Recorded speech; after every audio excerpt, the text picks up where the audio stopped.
Hi, this video is going to be on ambition. Macbeth is a tragedy, and in tragedies, our protagonists often have a fatal flaw. In Macbeth's case, his fatal flaw is his ambition. Macbeth's ambition is to become king in the first half of the play.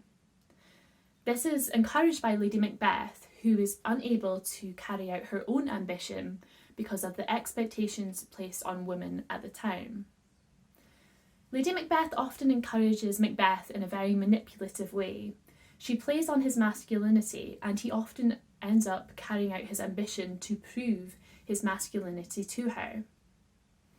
Another ambitious character in the play is Banquo, but unlike Macbeth, Banquo is able to think about the consequences of his ambition, and he thinks about the moral implications of such.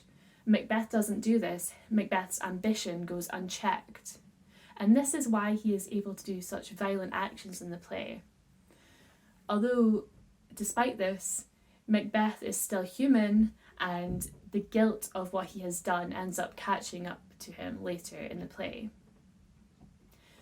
Another thing that Macbeth shows his ambition through is when he murders Banquo.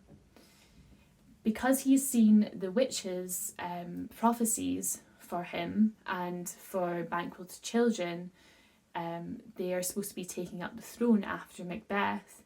He becomes greedy and wants to retain this power for him and his family, which ends up in him trying to cheat his future, his destiny. But of course he can't do this, which ends up with Banquo dead, Fleon still alive, and Macbeth still haunted by his guilt for killing Banquo. So hopefully you can see how Macbeth's fatal flaw is his ambition, and how this leads Macbeth to his own death. Thank you for listening.